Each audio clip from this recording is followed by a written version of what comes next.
أعوذ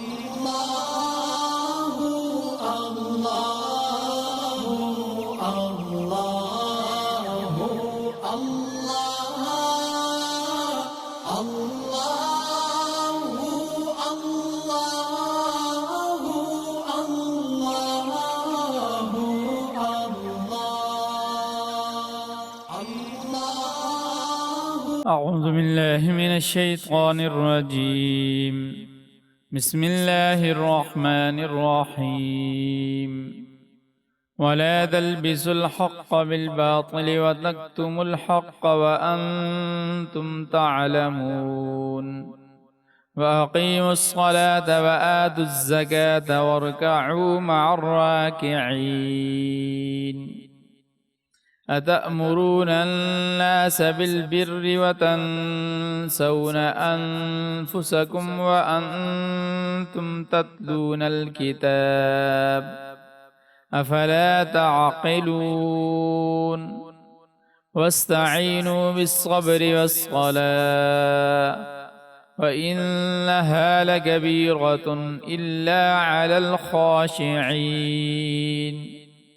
الذين يظنون أنهم ملاقو ربهم وأنهم إليه راجعون.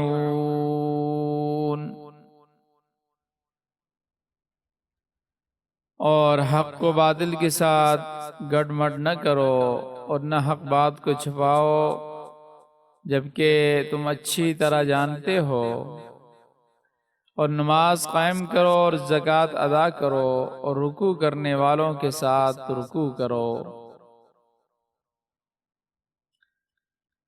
کیا تم دوسرے لوگوں کو تو نیکی کا حکم دیتے ہو اور خود اپنے آپ کو بھول جاتے ہو، حالانکہ تم کتاب کی تلاوت بھی کرتے ہو؟ کیا تمہیں اتنی بھی سمجھ نہیں ہے؟ اور صبر اور نماز سے مدد حاصل کرو۔ نماز بھاری ضرور معلوم ہوتی ہے مگر ان لوگوں کو نہیں جو خشوع سے پڑھتے ہیں، جو اس بات کا خیال رکھتے ہیں کہ وہ اپنے پروردگار سے ملنے والے ہیں اور ان کو اسی کی طرف لوٹ کر جانا ہے۔ کل بات چل رہی تھی یہود کی، اور ان کے متعلق تھوڑا سا بتایا تھا، اور پھر اللہ تبارک و تعالی نے ان پر جو اپنی نعمتیں یاد کروا کر ان کو قرآن کی طرف، حق بات کی طرف دعوت دی تھی، اسی کا تذکرہ چل رہا ہے۔ تو اسی میں فرمایا کہ وَلَا تَلْبِسُوا الْحَقَّ بِالْبَاطِلِ،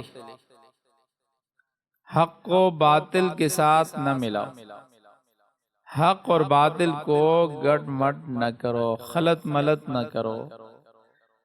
یعنی اس طرح کہ تھوڑی سی بات حق بات کر دینا، تھوڑی سی غلط بات کر دینا، تو یعنی مکس کر کے اگلے کو بتا دینا، جس کی وجہ سے اگلا کنفیوز ہو جائے، اگلے کو سمجھ ہی نہ آئے کہ یہ کیا کہہ رہا ہے۔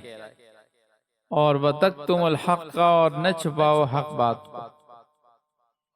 اصل میں یہ بنی اسرائیل کی عادت تھی کہ وہ اپنی کتاب میں سچی بات کو چھپا لیتے تھے، اور آگے آئے گا کہ یہود و نصارہ، خصوصاً یہود، قرآن پاک اور نبی آخر الزمان صلی اللہ علیہ وسلم کو اس طرح پہچانتے تھے جس طرح اپنی اولاد کو پہچانتے تھے، مگر پھر بھی انکار کر دیتے تھے۔ یہ لوگ واضح علامات کو بگاڑ کر پیش کرتے تھے اور ان میں تحریف کے مرتکب ہوتے تھے۔ تو اس بات سے منع کیا گیا، اور حق بات کو چھپانا یہ حرام ہے، اور اسی طرح بات کو خلط ملط کر کے بھی بیان کرنا یہ بھی ناجائز ہے۔ اور یہ صرف بنی اسرائیل میں نہیں تھا، بلکہ آج ہمارے مسلمانوں میں اور مسلمانوں کے علماء میں بھی یہ بات ہے کہ دنیاوی مفادات کے لیے، دنیاوی اغراض و مقاصد کے لیے، دنیا کی تھوڑی سی چند روپے کی لالچ میں حق بات کو چھپا دیتے ہیں، اور مکس بات غلط ملط کر کے بیان کرتے ہیں، یہ حق بات کو چھپا دیتے ہیں۔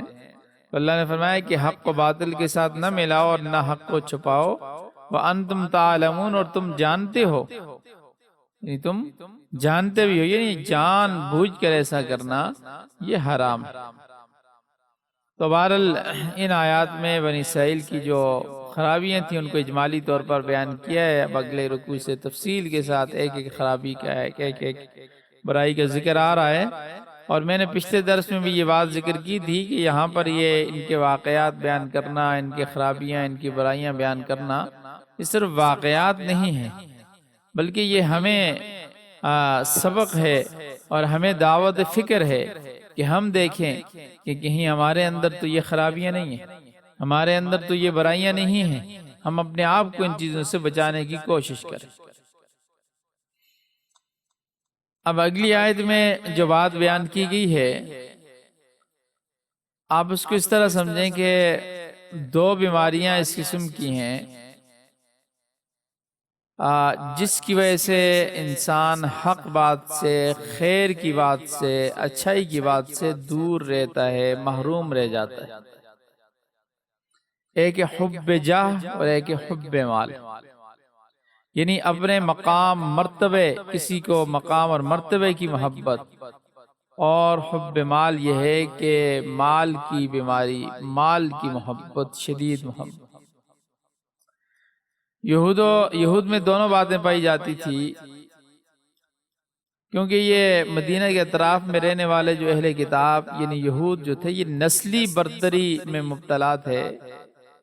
ان کا یہ کہنا تھا کہ وہ چونکہ انبیاء علیہ السلام کے خاندان سے ہیں، اس وجہ سے دوسری اقوام کو وہ کمتر سمجھتے تھے، عربوں کو وہ جاہل، ان پڑھ خیال کرتے تھے۔ اور اسی طرح ان کا ایک خیال یہ بھی تھا کہ نبوت ہمیشہ ہمیشہ کے لیے انہی کے خاندان میں جاری رہے گی، لیکن جب نبی آخر الزمان حضرت محمد مصطفیٰ آقا دو جہاں صلی اللہ علیہ وسلم بنی اسماعیل میں آگئے تو ان کی یہ ساری برتری جو تھی نا یہ ختم ہو گئی، اور وہ حسد کی بیماری میں مبتلا ہو گئے۔ چنانچہ ان کے قبول حق سے انکار کی ایک بڑی وجہ یہ تھی، اور دوسری وجہ یہ تھی کہ اس وقت انہیں جو مالی اور منصب کے اعتبار سے جو برتری حاصل تھی، تو وہ یہ سمجھتے تھے کہ جب ہم ایمان لائیں گے تو لوگ ہمیں نذرانے دینے چھوڑ دیں گے، ہمیں یہ جو مال مل رہا ہے، ہمیں یہ جو عہدہ ملا ہوا ہے، یہ جو منصب ملا ہوا ہے، یہ سارا ختم ہو جائے گا، ہماری جو اجارہ داری ہے یہ ختم ہو جائے گی، اور پھر انہیں حضور نبی کریم صلی اللہ علیہ وسلم کی تابعداری کرنی پڑے گی۔ چنانچہ انہیں اس بات سے یعنی ایسی چیزیں جو ہے ان کے ایمان لانے میں رکاوٹ بنی تھی۔ تو اللہ پاک نے فرمایا کہ ان دو بیماریوں کا علاج بتایا ہے، اللہ نے ان دو بیماریوں کا علاج بتایا، اور وہ علاج یہ بتایا کہ وَأَقِيمُوا الصَّلَاةَ وَآتُوا الزَّكَاةَ وَارْكَعُوا مَعَ الرَّاكِعِينَ، اور نماز قائم کرو اور زکوٰۃ ادا کرو اور رکوع کرنے والوں کے ساتھ رکوع کرو۔ اب اس میں نماز قائم کرو، اس میں ایک بات سمجھیں، پہلے بھی میں نے بات بتائی تھی، قرآن میں جہاں بھی اللہ پاک نے نماز کا ذکر کیا ہے نا ایک دو جگہوں کے علاوہ، تو اقامت الصلاۃ کیا کیا ہے؟ اقیم الصلاۃ، اقامت الصلاۃ۔ اقامت الصلاۃ کیا ہے؟ نماز کو، نماز کے فرائض، واجبات، نماز کی شرائط، آداب، سنن، ہر چیز کا خیال رکھتے ہوئے وقت کے اندر اہتمام کے ساتھ نماز کو ادا کرنا، یہ نماز کو قائم کرنا ہے۔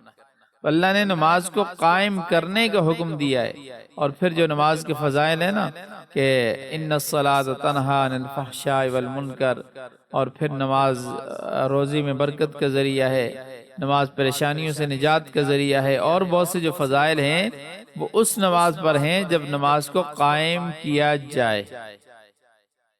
تو فرمایا کہ جو نماز قائم کرے گا وہ حب جاہ کی بیماری سے، یعنی اپنی برتری، آپ اس کو تکبر کہہ سکتی ہیں، اس کو غرور کہہ سکتی ہیں، اپنے آپ کو بڑا سمجھنا، تو یہ جو حب جاہ کی بیماری ہے اس سے اسے شفا ملے گی۔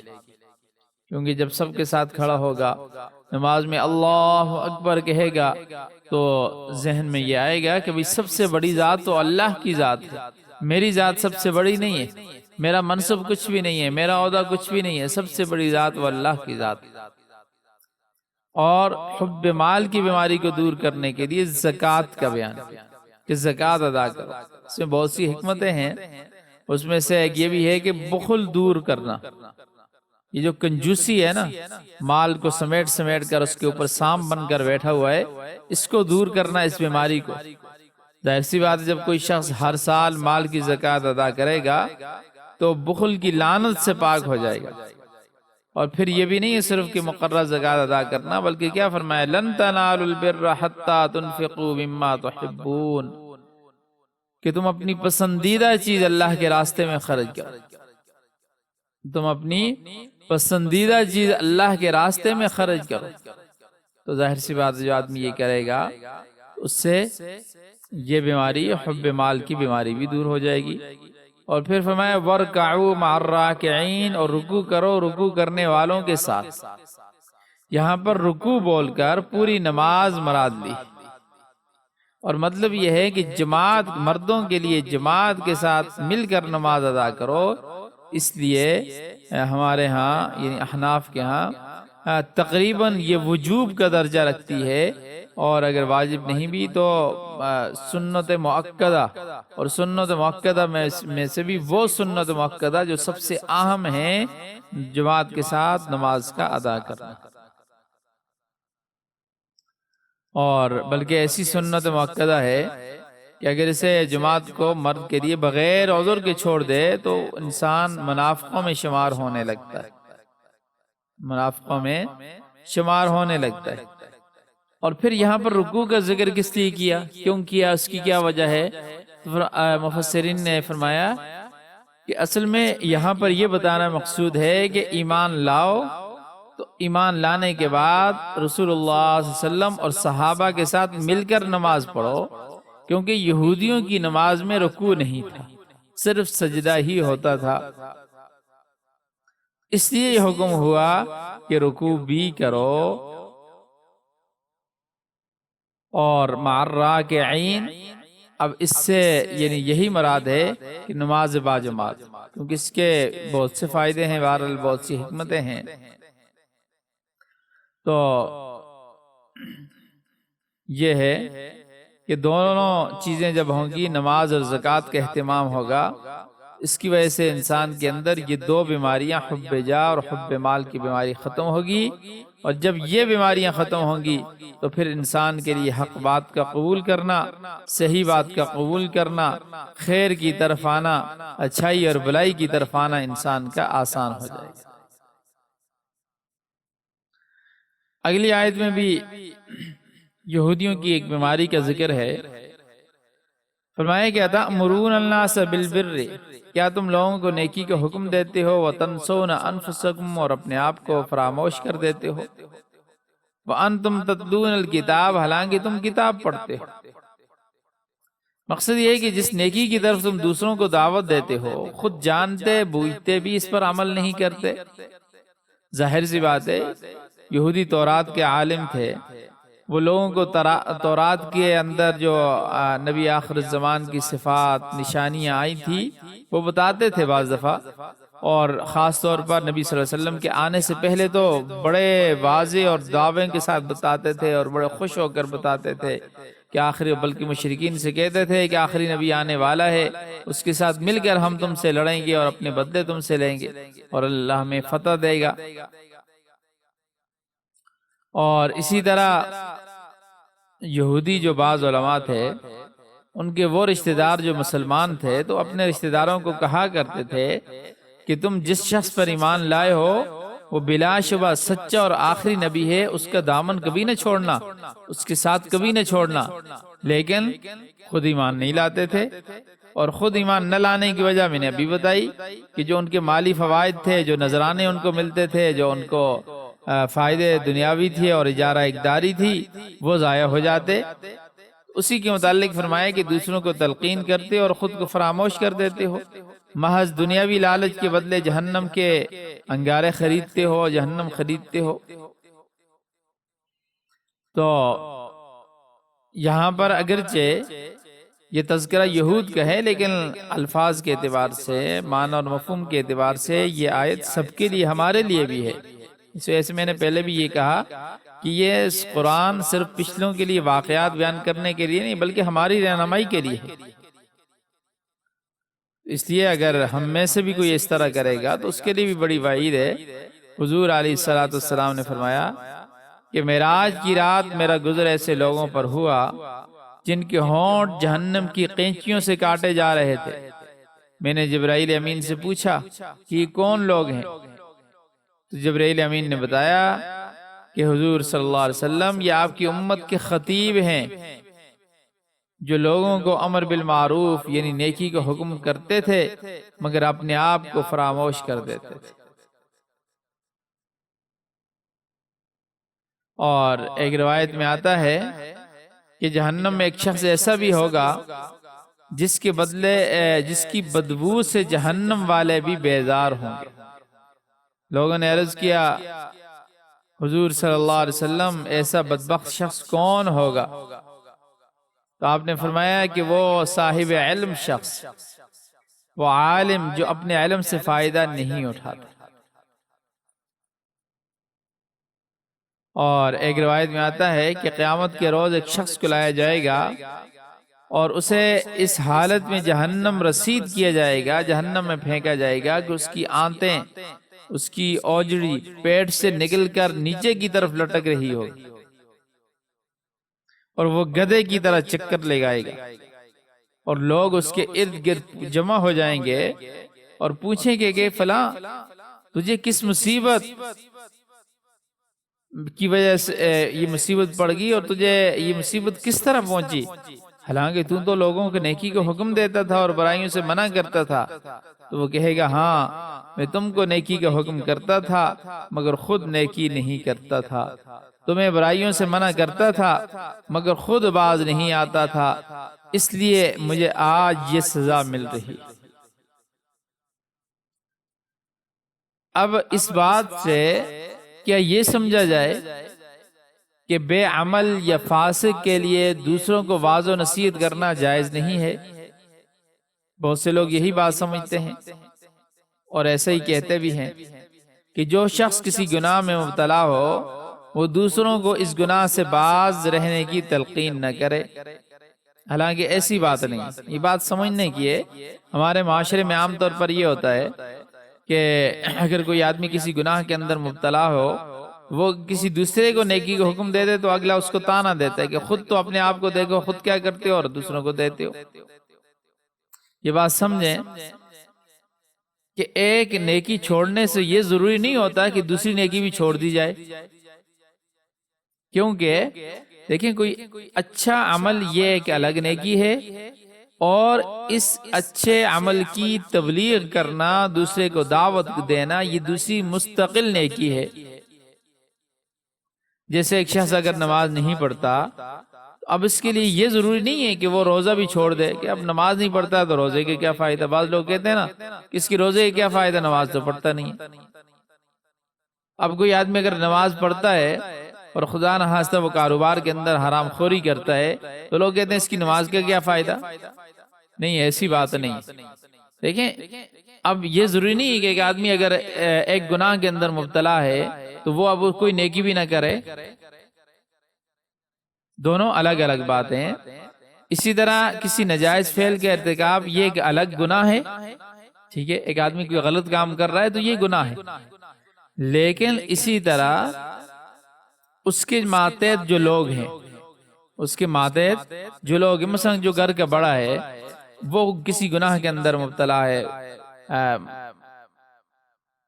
یہ ایک الگ گناہ ہے، لیکن اس کے گھر والے کسی گناہ کے اندر مبتلا ہیں اور ان کو نہیں روکتا، وہ ان کو نہیں روکتا، یہ ایک الگ گناہ ہے۔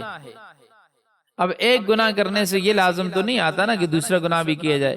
آدمی کہے کہ یار میں نے کیونکہ یہ گناہ کیا ہے، اب میں ایک گناہ تو کر رہا ہوں، اب دوسرے بھی کرتا رہوں. نہیں، اس وجہ سے یہ غلط فہمی دور کرنی چاہیے کہ اگر کوئی آدمی خود بے عمل ہے، خود بد عمل ہے، تو وہ دوسروں کو بھی اچھی بات کی تلقین نہیں کر سکتا، بلکہ ایک تجربے کی بات یہ ہے اور آزمائی ہوئی بات ہے، مجرب بات ہے کہ جو آدمی کسی گناہ کے اندر مبتلا ہو، کسی برائی کے اندر مبتلا ہو، جب وہ دوسروں کو کہتا ہے نا، دوسروں کو بار بار کہتا ہے، دوسرے تو اس نیکی پر آئیں یا نہ آئیں، وہ بندہ خود آ جاتا ہے.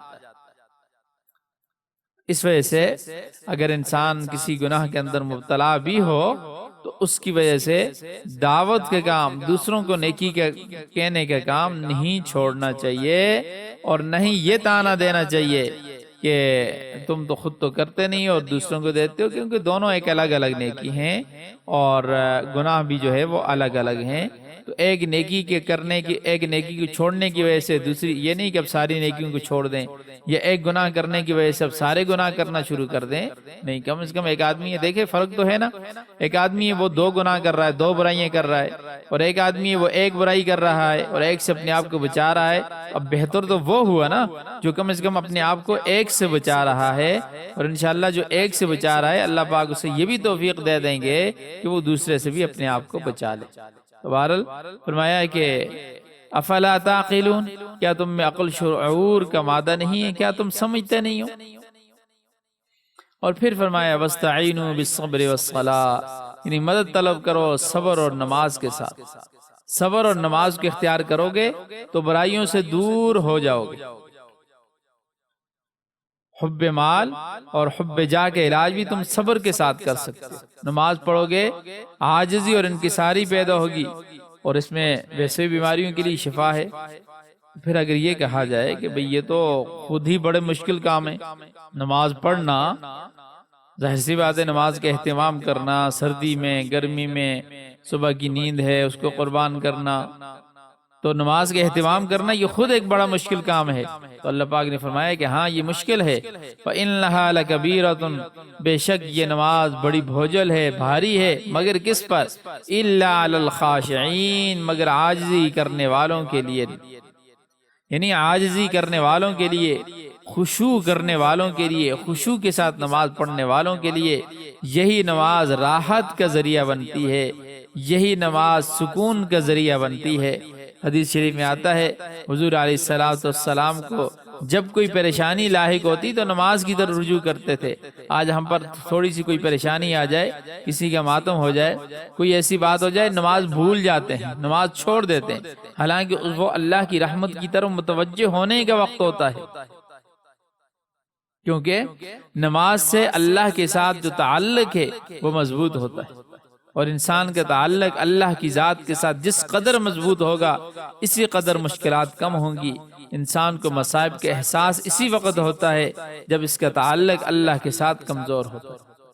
اس وجہ سے آج کل اکثر لوگ ذکر کرتے ہیں نا کہ یہ پریشانی ہے، یہ پریشانی ہے، یہ پریشانی ہے، تو اس کا بہترین علاج 2 رکعت صلاۃ الحاج، فرض نماز کے اہتمام تو کرنا ہی کرنا ہے، لیکن کوئی پریشانی بھی ہے تو 2 رکعت صلاۃ الحاجت پڑھ کر اللہ سے مانگیں، انشاءاللہ اللہ پاک ضرور اس پریشانی کو ختم کر دیں گے.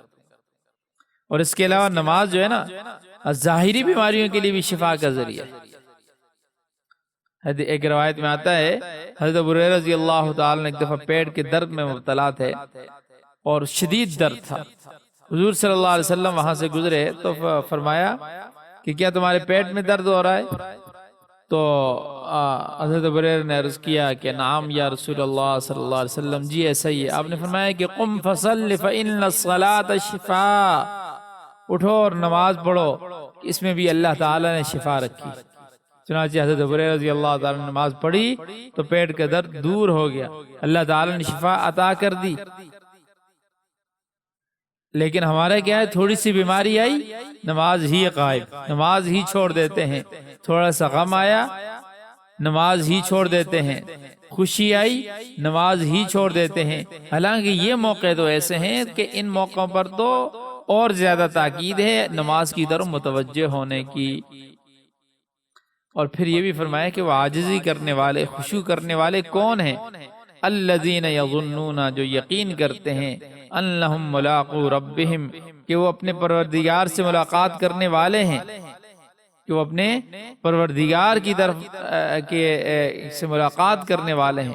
یعنی یہ نماز ان لوگوں پر بھاری نہیں ہے جنہیں یقین ہے کہ انہیں ایک دن اللہ تعالیٰ کی بارگاہ میں حاضر ہونا ہے، وہاں پر اعمال کی بات پرس ہوگی، حساب کتاب ہوگا، اور نماز جیسی نعمت کی قدر وہاں جا کر معلوم ہوگا۔ ہم زبان سے تو کہتے ہیں ہم نے مرنا ہے نا، لیکن ہمیں یقین نہیں۔ یقین ہوتا تو ہم زندگی ایسے نہ گزارتے جس طرح ہم گزار رہے ہیں۔ اور فرمایا انہیں یہ بھی یقین ہے وَأَنَّهُمْ إِلَيْهِ رَاجِعُونَ، کہ انہیں اللہ ہی کی طرف لوٹ کر جانا ہے۔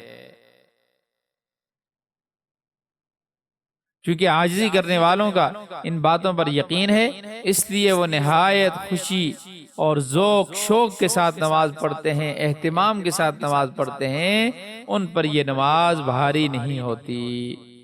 اس لیے اس سے ایک بات یہ معلوم ہوئی کہ جب انسان کو نماز پڑھنا مشکل محسوس ہو رہا ہو تو انسان تھوڑی دیر غور کرے، تھوڑی دیر بیٹھ کر تنہائی میں سوچے کہ میں نے ایک دن مرنا ہے، مر کر میں نے اللہ کے سامنے پیش ہونا ہے، اور پھر میں نے وہاں اپنے ایک ایک لمحے کا، اپنی زندگی کے ایک ایک لمحے کا حساب کتاب دینا ہے۔ تو اس کی وجہ سے نماز کے اندر دل لگے گا۔ تو بہرحال اب ہم ترجمہ دیکھتے ہیں۔ فرمایا وَلَا، اور نہ، تلبسو، ملاؤ، حق کا حق، بالباطل، باطل سے، وَتَكْتُمُ الْحَقَّ، اور نہ چھپاؤ حق، وَأَنْتُمْ، جبکہ تم، تعلمون، جانتے ہو، وَأَقِیمُوا، اور قائم کرو، الصَّلَاةَ، نماز، وَآتُوا، اور ادا کرو، الزَّکَاةَ، زکوٰۃ، وَارْکَعُوا، اور رکوع کرو، مع، ساتھ، الراکعین، رکوع کرنے والوں کی۔ اتأمرون، کیا تم حکم دیتے ہو، الناس، لوگوں کو، بالبر، نیکی کا، وتنسون، اور تم بھول جاتے ہو، انفسکم، اپنے آپ کو، وانتم، حالانکہ تم، تتلون الکتاب، کتاب پڑھتے ہو، افلا، پھر کیا، تعقلون، تم سمجھتے نہیں۔ واستعینوا، اور مدد حاصل کرو، بالصبر، صبر سے، والصلاۃ، اور نماز سے، وَإِنَّهَا، اور وہ، لَكَبِيرَةٌ، بڑی دشوار، لَكَبِيرَةٌ، بڑی ہے، یہ دشوار ہے، الا، مگر، عَلَى، پر، خاشعین، عاجزی کرنے والے، الذین، وہ جو، یظنون، یقین رکھتے ہیں، انہم، کہ وہ، ملاقو، ملنے والے ہیں، روبرو ہونے والے ہیں، ربہم، اپنے رب کے، وَأَنَّهُمْ، اور وہ یہ کہ، الیہ، اس کی طرف، راجعون، لوٹنے والے ہیں۔ وَلَا تَلْبِسُوا الْحَقَّ بِالْبَاطِلِ وَتَكْتُمُوا الْحَقَّ وَأَنْتُمْ تَعْلَمُونَ، اور حق کو باطل کے ساتھ گڑمٹ نہ کرو، اور نہ حق بات کو چھپاؤ، جبکہ اصل حقیقت تم اچھی طرح جانتے ہو۔